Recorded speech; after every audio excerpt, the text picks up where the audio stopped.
Hello students, पिछले video में हमने दो कोणों के योग व अंतर पर आधारित सूत्र पढ़े थे और उसी पर आधारित कुछ प्रश्न देखे थे। अब हम पढ़ेंगे दो कोणों के साइन व कोसाइन के गुणनफल का योग व अंतर में रूपांतरण। देखिए, रूपांतरण का मतलब होता है ट्रांसफॉर्मेशन, और ट्रांसफॉर्मेशन मतलब जो चार सूत्र हमने पढ़े हैं साइन ए प्लस बी का, तो देखते हैं, एक बार रिवाइज कर देते हैं। सबसे पहले साइन ए प्लस बी का जो हमने फार्मूला पढ़ा था वो क्या था? वो था sine A into cos B plus cos A into sine B, ये था।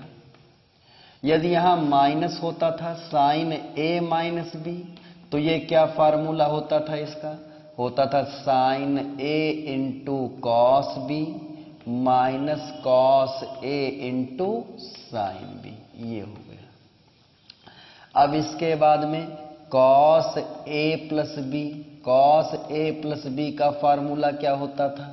Cos A into cos B minus sine A into sine B. और कॉस ए माइनस बी का फार्मूला क्या था? जिसका था cos A into cos B plus sine A into sine B. ये चार फार्मूले थे कोणों के, दो कोणों के योग व अंतर पर आधारित। साइन और कोसाइन के केवल चार सूत्र थे। पहला योग के दो थे sign A plus B cos A plus B, और अंतर के दो थे sign A minus B cos A minus B.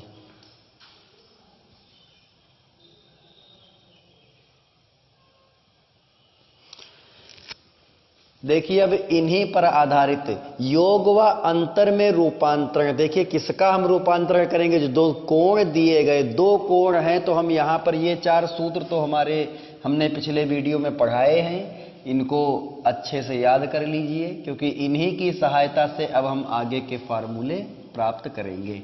देखिए, यहां कोण हो गए दो, ए व बी, ए व बी दो कोण हो गए। के साइन व कोसाइन की बात करते हैं तो कोण ए के लिए साइन लिखते हैं, इसका साइन तो साइन ए हो जाएगा, और यदि हम कॉस लिखेंगे तो कॉस ए हो जाएगा। और बी का जो साइन कोसाइन होगा वो साइन बी होगा, और क्या हो जाएगा? कॉस बी हो जाएगा। तो पहले कोण के दो फलन होंगे, साइन का हो जाएगा साइन ए, और जो कोसाइन फंक्शन होगा उसका होगा कॉस ए। तो इसी तरह कोण बी के लिए भी साइन और कोसाइन के फंक्शन क्या होंगे? Sine b comma cos b. अब इन्हीं चारों में से किन्हीं दो को गुणनफल के रूप में लिख दे। देखिए, लिखा है दो कोणों के साइन व कोसाइन के गुणनफल का साइन व कोसाइन फलनों के गुणनफल का मतलब इन्हीं चारों में से किन्हीं दो को गुणे में लिख दीजिए। जैसे हमने लिख दिया 2 sign A into sine B. अब 2 क्यों लिखा अभी हम बताते हैं। Sign A into cos B लिख दिया। पहले हमने साइन ए और कॉस बी का लिख दिया, इसके बाद हम क्या करेंगे? Cos A into sine B लिख दिया यहां पर। अब देखिए, साइन ए के साथ हमने कॉस बी लिख दिया, तो यहां पर दो कोण ए व बी के साइन व कोसाइन का गुणनफल आ गया। यदि हम कॉस ए साइन बी लिखेंगे तो भी गुणनफल आ जाएगा।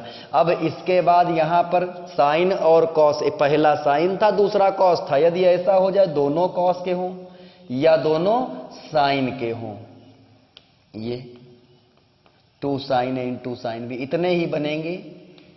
अगर हम दो दो फलनों को गुणे में लिखेंगे तो केवल चार रूप बनेंगे। पहला होगा साइन ए कॉस बी, दूसरा होगा कॉस ए साइन बी, तीसरा होगा कॉस ए कॉस बी, और चौथा होगा साइन ए साइन बी।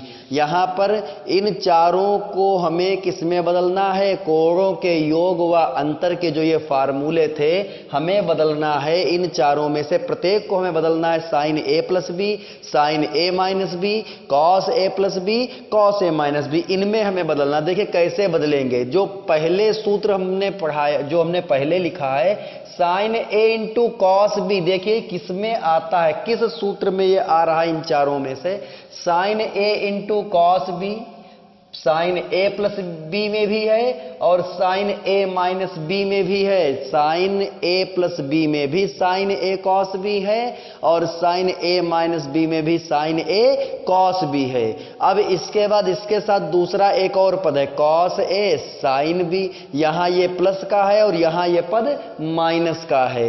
तो हमें इसका मान प्राप्त करना है, तो जब इन दोनों को केवल sign A into cos B का मान प्राप्त करना है और कुछ नहीं रहेगा इसके साथ, इसीलिए हमने इन दोनों को जोड़ दिया। जब इन दोनों को जोड़ेंगे तो cos A sine B plus का है, cos A sine B minus का, दोनों एक दूसरे से कट जाएंगे और ये जुड़ के बनेंगे 2 sign A into cos B. जब हम इन दोनों फार्मूलों के दाएं पक्ष को जोड़ेंगे तो बाएं पक्ष भी जुड़ जाएंगे, तो ये क्या आ जाएगा बराबर में साइन ए प्लस बी और आ जाएगा प्लस साइन ए माइनस बी।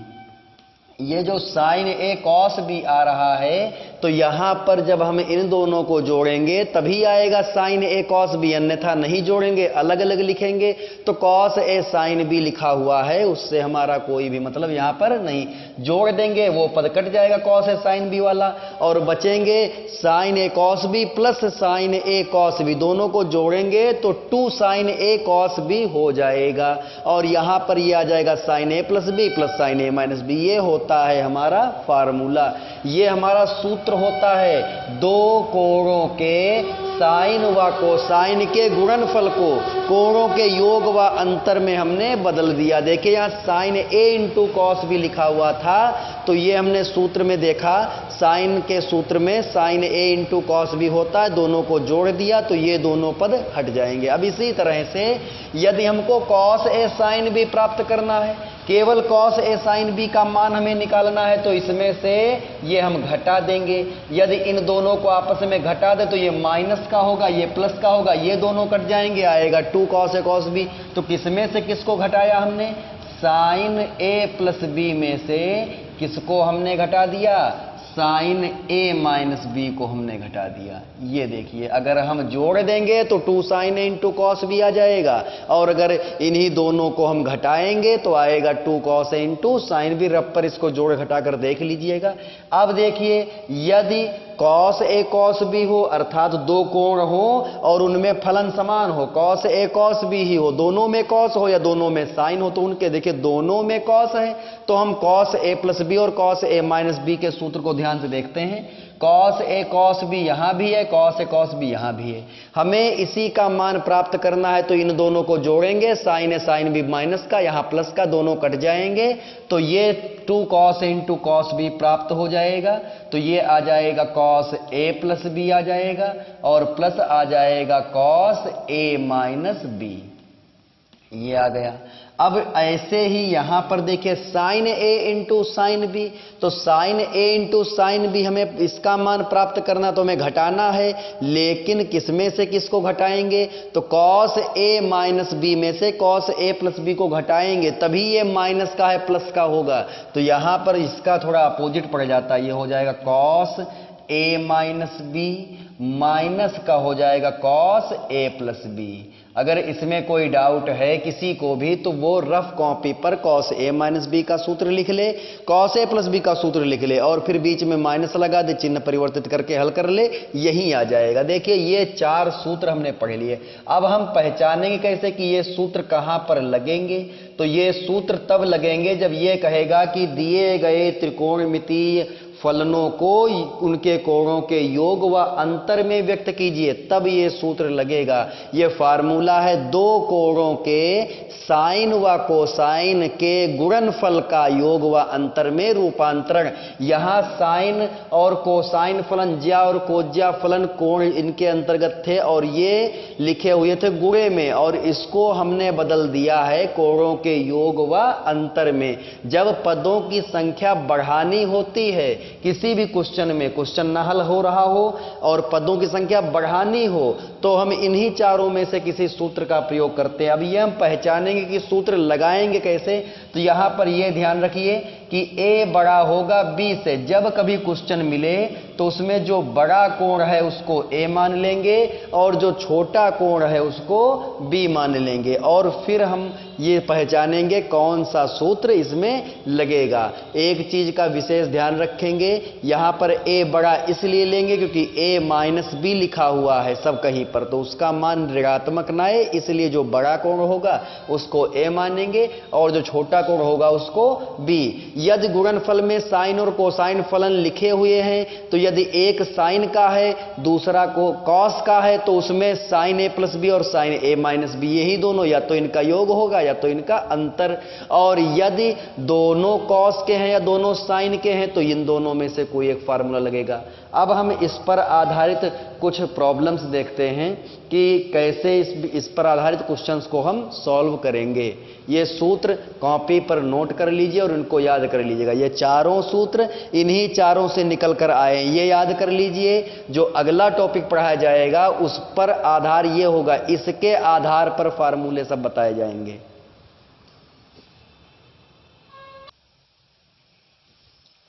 देखिए पहला जो प्रश्न है उसमें ये लिखा हुआ है साइन 5π/12 कॉस π/12 का मान ज्ञात कीजिए। इसका हमें मान ज्ञात करना है, तो π/12 का मान जब हम निकालेंगे तो 180 अंश रखेंगे तो 15 आएगा, 15 × 5 = 75। साइन 75 का मान हम सीधे सीधे नहीं जानते, वो हमको ज्ञात करना पड़ेगा। और कॉस 15 का मान भी हमको ज्ञात करना पड़ेगा। जब इसको हम अंश में बदलेंगे, डिग्री में, रेडियन में दिया, डिग्री में जब बदलेंगे तो यहां पर आएगा साइन 75 और कॉस 15। इसके मान हम नहीं जानते हैं, लेकिन यदि 75 और 15 इन दोनों को जोड़ देंगे तो ये आ जाएगा 6π/12 मतलब π/2 आएगा, और उसमें उसको डिग्री में कहते हैं 90 अंश। तो 90 अंश का मान साइन के लिए भी पता है, कॉस के लिए भी पता है। और यदि इन दोनों को घटा देंगे तो जो प्राप्त होगा 4π/12 4π/12 π/3 आएगा। उसका भी मान हमको साइन का भी पता है और कॉस का भी पता है। तो यहां पर ये दोनों गुणे में लिखे हुए हैं, तो सबसे पहले ये त्रिकोणमितीय फलन जो गुणे में लिखे हुए हैं उनको हम योग और अंतर में परिवर्तित करेंगे। तो योग अंतर में परिवर्तित करना है तो सबसे पहले 2 से इनकी गुणा भाग कर लेते हैं, क्योंकि उस सभी जितने भी सूत्र हमने पढ़ाए 4 उसमें सब में 2 होता है और इसमें 2 है नहीं, तो इसलिए हम 2 से गुणा भाग कर देते हैं। तो जो बटे में 2 आएगा जिससे भाग करेंगे उसको बाहर रखेंगे और ये आ जाएगा 2 साइन 5π/12 हो जाएगा और ये आ जाएगा cos π/12, ये हो जाएगा यहां तक। अब देखिए सूत्र पहचानेंगे कौन सा हम फार्मूला लगाएंगे। तो हमने बताया था कि जो बड़ा कोण होता है उसको हम मान लेंगे a और जो छोटा कोण होता है उसको मान लेंगे b। तो यहां पर बड़ा कोण है 5π/12 तो इसको मानेंगे a और इसको मानेंगे b। तो ये सूत्र बनेगा 2 sin a × cos b। सूत्र बनेगा 2 sin a × cos b और 2 sin a × cos b का फार्मूला क्या होता है, साइन a प्लस b। तो ये हो जाएगा साइन a को हमने माना था, a किसको माना था 5π/12 को, और प्लस b तो π/12 हो जाएगा। और प्लस लगता है तो 2 sin a × cos b होता है तो प्लस लगाते हैं हम और ये हो जाएगा sine a minus b 5π/12 minus π/12 हो जाएगा ये। अब इसी को हम हल कर लेते। देखिए जो 2 त्रिकोणमितीय फलन साइन और कोसाइन लिखे हुए थे गुणे में, उनको हमने योग में परिवर्तित कर दिया। यदि यहाँ कॉस होता और यहाँ साइन होता तो ये अंतर में परिवर्तित होता। तो योग या अंतर में हम परिवर्तित करके फिर हल करते हैं। जब इस तरह के क्वेश्चन आते हैं जहां पर कोणों को जोड़ेंगे तो मान प्राप्त हो सकता है, लेकिन डायरेक्ट मान नहीं प्राप्त हो सकता। तो यहां पर इसको जोड़ देंगे तो ये हमारा आ जाएगा साइन 6π/12 हो जाएगा और प्लस आ जाएगा साइन 4π/12 हो जाएगा। अब इतना करने के बाद इसको हम हल कर देंगे तो 6π/12 को क्या लिखेंगे, साइन π/2 लिखेंगे और इसको क्या लिख सकते हैं, साइन π/3 लिख सकते हैं। अब साइन π/2 का मान हो जाएगा यहाँ पर 1 और साइन π/3 का मान √3/2। अब यहाँ पर हम चाहें तो लघुत्तम भी ले सकते हैं तो लघुत्तम जब लेंगे तो आ जाएगा 2 + √3/2, ये आ जाएगा, लघुत्तम 2 आएगा। तो इसको लिखेंगे 2 + √3/2 दूनी 4, ये इसका मान हो जाएगा। देखिए इस क्वेश्चन को, इसमें हमने कैसे प्राप्त किया, हमने sin A × cos B लिखा हुआ था और उसमें 2 से गुणा करके फिर सूत्र लगा दिया। इसी तरह से जो सेकंड क्वेश्चन है उसको भी हम सॉल्व करेंगे दूसरे क्वेश्चन को।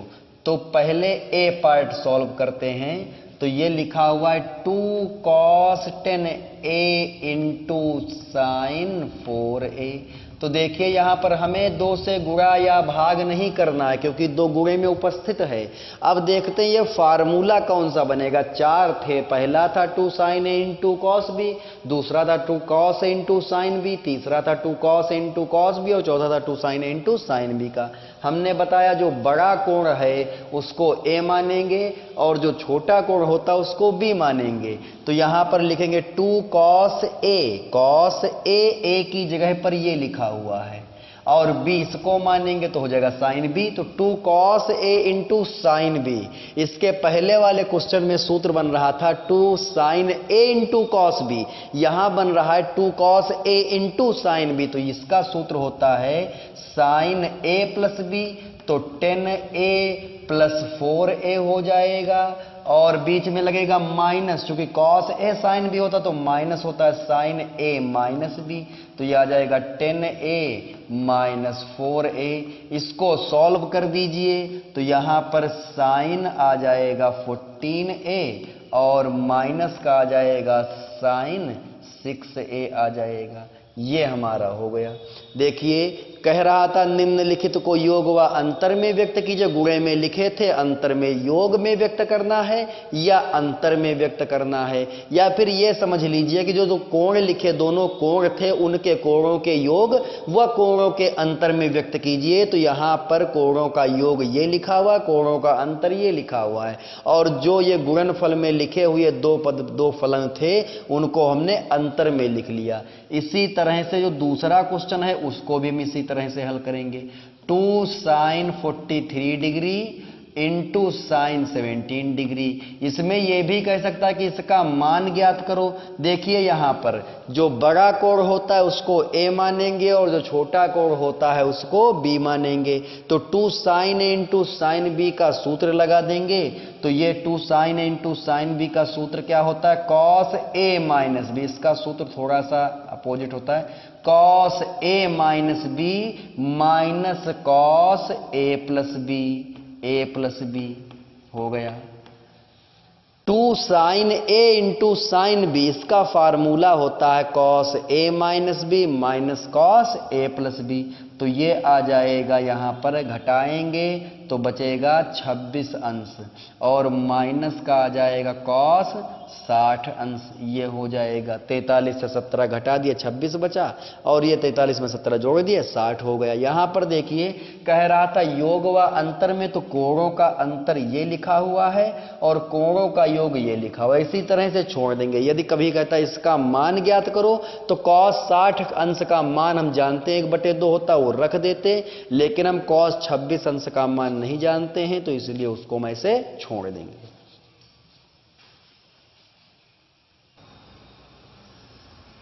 देखिए अगला प्रश्न, सिद्ध करना है कि cos 20 अंश, cos 40 अंश, cos 60 अंश, cos 80 अंश बराबर 1/16। इसे हम कैसे सिद्ध करेंगे 1/16। देखिए cos 20 अंश, cos 40 अंश, cos 60 अंश, cos 80 अंश। यहां पर पहला कोण है 20 अंश, दूसरा है 40 अंश, तीसरा है 60 अंश और चौथा है 80 अंश। इसमें से केवल हम cos 60 अंश का मान नहीं जानते हैं और किसी का मान हम नहीं जानते हैं, ना तो 20 का, ना 40 अंश का, ना ही 80 अंश का। तो इसलिए इन तीनों के मान नहीं रखे जाएंगे और cos 60 का मान हमको पता है तो cos 60 का मान हम रख देंगे। तो यह हो जाएगा cos 20 अंश, cos 40 अंश, cos 60 अंश का मान 1/2 हो जाएगा गुणे में, और गुणे में आ जाएगा cos 80 अंश, ये आ जाएगा। अब 1/2 जो ये वहां लिखा है उसको हम सबसे आगे लिख लेते हैं 1/2। ब्रैकेट में जो बड़ा कोण है उसको पहले लिखते हैं, जो छोटा कोण है उसको बाद में लिखते हैं, और जो सबसे छोटा है उसको सबसे बाद में लिखते हैं। सभी फलनों को कोणों के अनुसार घटते क्रम में हमने लिख लिया। जिसमें कोण सबसे छोटा था उसको हमने सबसे बाद में लिखा। अब इसके बाद यहां पर देखिए, तीन फलन जो कॉस के हैं, तीन कोणों के लिए 80, 40 अंश और 20 अंश, इनके जो कोसाइन फलन हैं वो लिखे गए हैं गुणे में। तो हम किन्हीं दो को लेंगे और पहले उनको योग व अंतर के रूप में परिवर्तित करेंगे। इसके बाद जो बचेगा उससे गुणा करके फिर से हम जो आएगा उसको हम योग व अंतर में परिवर्तित करेंगे। फार्मूले उन्हीं चारों में से कोई एक लगेगा। तो देखिए यहां पर यदि हम इन दोनों को एक साथ ले लें, कॉस 80 और कॉस 40 अंश को, और इस कॉस 20 अंश को अलग कर दें, तो ये कॉस ए ये हो जाएगा, कॉस बी ये हो जाएगा। लेकिन इसके साथ दो नहीं है तो हम दो से गुणा भाग कर देते हैं। तो जब भाग करेंगे तो दो पहले लिखा हुआ था, इसके गुणे में एक और दो आ जाएगा, और यहां पर ये हो जाएगा 2 cos 80 degree into cos 40 degree, और जो ये cos 20 है उसको हमने अलग कर लिया। तो cos 20 अंश हमने यहां लिख दिया। 2 cos A into cos B का हम सूत्र लगाएंगे, 2 cos A into cos B का, तो ये सूत्र क्या होता है, 1/4 हो जाएगा। 2 cos A into cos B का सूत्र लगेगा, होगा cos A प्लस B, तो ये हो जाएगा A की जगह पर 80 अंश है, B की जगह पर 40 अंश है, A प्लस B हो गया, और प्लस हो जाएगा cos A माइनस B, तो 80 माइनस 40 हो जाएगा, और यहां पर ये लिखा हुआ है cos 20 अंश। अब इसी को हल कर लेंगे। देखिए हमने क्या किया, cos 60 अंश का मान पहले रख दिया, जिसके बाद जो तीन बचे उसमें से केवल हम दो को ले रहे हैं, कोई दो ले लो, 80 40 अंश ले लिया। हम cos 20 और cos 40 को भी ले सकते थे, cos 80 cos 20 को भी ले सकते थे, हल करेंगे आ जाएगा। तो हमने पहले बड़े कोणों से शुरुआत की है, तो यहां पर ये क्या बन जाएगा, जोड़ेंगे 1/4 लिखा हुआ है, यहां पर यह आ जाएगा cos 120 अंश, cos 120 अंश, और प्लस आ जाएगा cos 40 अंश हो जाएगा, और गुणे में आ जाएगा cos 20 अंश, ये हो जाएगा। अब इसके बाद में हम क्या करेंगे, cos 20 पहले तो cos 120 अंश का मान रखेंगे। तो cos 120 अंश का मान क्या होता है, इसका मान होता है -1/2, ये ब्रैकेट में कर देंगे, और प्लस हो जाएगा cos 40 अंश, और यहां पर ये लिखा हुआ है cos 20 अंश। यहां तक तो क्लियर हो गया होगा। cos 20 अंश से गुणा भी कर देते हैं, तो गुणा करते हैं तो 1/4 ये लिखा रहेगा, यहां आएगा माइनस का cos 20 अंश बटे में 2 आ जाएगा। अच्छा यहां पर ये प्लस का, यहां पर cos 40 अंश लिखा हुआ था, तो cos 40 अंश गुणे cos 20 अंश हो जाएगा।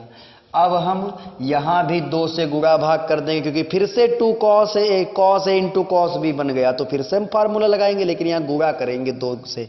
तो 2 से जब गुणा भाग करेंगे तो ये 1/4 लिखा रहेगा, माइनस cos 20 अंश बटे में क्या है 2, ये लिखा रहेगा, और प्लस ये हो जाएगा 2 cos 40 अंश गुणे cos 20 अंश, और बटे में आ जाएगा 2। अब देखिए ऊपर हम यहां पर, ये तो केवल पद ऐसे ही लिखा रहेगा क्योंकि इसमें केवल एक ही फलन है cos 20 अंश, और यहां पर 2 cos A into cos B का सूत्र हम लगाएंगे। तो क्या होता है 2 cos A into cos B का फार्मूला, यहां ये लिखा रहेगा माइनस का cos 20 अंश बटे में 2, ये लिख गया, और यहां पर2 cos A into cos B, A 40 अंश को मानेंगे, B 20 अंश को मानेंगे, तो ये हो जाएगा cos A प्लस B, तो ये आ जाएगा cos 60 अंश plus cos A minus B, तो ये 40 में से 20 घटेगा तो 20 ही बचेगा, हमने जोड़ कर नहीं लिखा, डायरेक्ट जोड़ दिया, बटे में 2 आ जाएगा। अब हम क्या करेंगे, जो इसके भी बटे में 2 है, इसके भी बटे में 2 है, तो इसको हम बाहर भेज देते हैं 4 के साथ, तो ये आ जाएगा 1/4 गुणे 2, और यहां पर बनेगा माइनस का कॉस 20 अंश बनेगा और प्लस का कॉस 60 अंश बनेगा, उसका मान 1/2 होता है और प्लस कॉस 20 अंश लिखा हुआ है। देखिए इससे ये कट जाएगा, बचेगा 1/2 और जब उसकी गुणा करेंगे तो क्या आ जाएगा 1/16, क्योंकि 4 गुणे 2 था ही और 2 और आ जाएगा, बन जाएगा 1/16। इस तरह का एक साइन का भी क्वेश्चन लगा हुआ होगा, शायद एग्जाम्पल में लगा हुआ होगा, वो भी लगा लेंगे, ये इंपॉर्टेंट क्वेश्चन है। इसका बी पार्ट हम देखते हैं। यहां पर साइन 45 अंश प्लस ए लिखा हुआ है, साइन 45 अंश माइनस ए लिखा हुआ है। तो यहां पर देखिए साइन बड़े वाले कोण को इसको हम ए मान लेते हैं और इसको हम बी मान लेते हैं। तो sign A into sine B, दो कोणों, दो भिन्न भिन्न कोणों के साइन फलन जो हैं वो गुणे में लिखे हुए हैं। तो यहां पर हम इनको योग व अंतर में बदलेंगे और जो सिद्ध करना है 1/2 cos 2a आ जाएगा। तो हम 2 से गुणा भाग हम कर देंगे, तो 2 से हम भाग कर देंगे और जो गुणे में 2 होगा वो इसके साथ आ जाएगा। तो ये हो जाएगा 1/2, 2 साइन 45 प्लस ए और ये हो जाएगा साइन 45 अंश माइनस ए। अब ये सूत्र किसका बन गया, 2 sign A into sine B का सूत्र बन गया, 2 sign A into sine B का। तो ये क्या हो जाएगा, 2 sign A into sine B होता है कॉस ए माइनस बी, तो 45 अंश प्लस ए, ये एक ब्रैकेट में रहेगा, माइनस जो बी है वो एक ब्रैकेट में हो जाएगा। ये सूत्र होता है cos A minus B, minus लगता है बीच में और होता है कॉस ए प्लस बी। तो ये हो जाएगा 45 अंश प्लस ए, ये एक ब्रैकेट में, और प्लस 45 अंश माइनस ए, ये दूसरे ब्रैकेट में, और फिर यहाँ पर ये। अब इसके बाद इसी को हम हल कर लेते हैं, देखते हैं क्या आएगा। भाई कॉस ब्रैकेट में यहाँ क्या बनेगा, 45 अंश प्लस ए बन जाएगा, माइनस 45 अंश और माइनस माइनस प्लस ए हो जाएगा। माइनस का आएगा कॉस 45 अंश प्लस ए हो जाएगा और प्लस होगा 45 अंश माइनस ए हो जाएगा। यहाँ पर इस ए से ये ए कट जाएगा, यहाँ पर 45 अंश से 45 अंश कट जाएगा, 1/2। यहाँ क्या बचेगा, यहाँ बचेगा cos 2a माइनस का यहाँ क्या बचेगा cos 90 अंश। cos 90 अंश का मान 0 होता है, तो ये लिख देंगे 1/2 cos 2a माइनस 0 आ जाएगा। अब हम गुणा कर देते हैं तो ये आ जाएगा 1/2 cos 2a। देखो यही तो हमें लाना था, इसका मान ये आ गया। इसको हम दूसरे तरीके से भी लगा सकते हैं, लेकिन वो तरीका भी हमने cos 2a का फार्मूला नहीं पढ़ा, इसलिए हम इसको इसी तरीके से लगाएंगे। दो कोणों के साइन व कोसाइन के गुणनफल को योग व अंतर में परिवर्तित करके ही यहाँ क्वेश्चन लगेगा।